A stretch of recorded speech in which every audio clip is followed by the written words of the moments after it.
बातम्या विधान परिषद निवडणुकीसंदर्भातील। भाजपकडून आता विधान परिषद निवडणुकीसाठी 3 उमेदवार रिंगणात असणार आहेत। त्या 3 उमेदवारांची यादी दिल्लीला पाठवण्यात आली।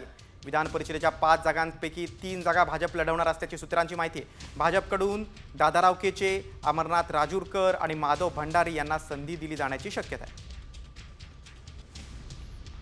बघा, विधान परिषदेवर भाजपकडून यांना संधी मिळण्याची शक्यता आहे। माधव भंडारी, भाजपचे नेते दादाराव केचे आणि अमरनाथ राजूरकर या तिघांची नावे आता दिल्लीला पाठवलीत।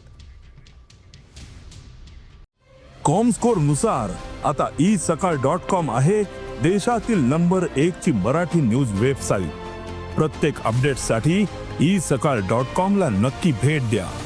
बातम्या विधान परिषद निवडणुकीसंदर्भातील। भाजपकडून आता विधान परिषद निवडणुकीसाठी 3 उमेदवार रिंगणात असणार आहेत। त्या 3 उमेदवारांची यादी दिल्लीला पाठवण्यात आली। विधान परिषदेच्या 5 जागांपैकी 3 जागा भाजप लढवणार असल्याची सूत्रांची माहिती आहे। भाजपकडून दादाराव केचे, अमरनाथ राजूरकर आणि माधव भंडारी यांना संधी दिली जाण्याची शक्यता आहे।